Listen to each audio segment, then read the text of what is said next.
How to get the spout off. In some cases you have silicone around here, you have to strip all that silicone off. And some cases you have a screw at the bottom, just touch around, make sure there's no screws. If there is, you have to undo them.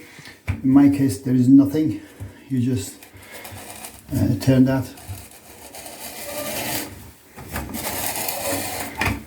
and it should come off.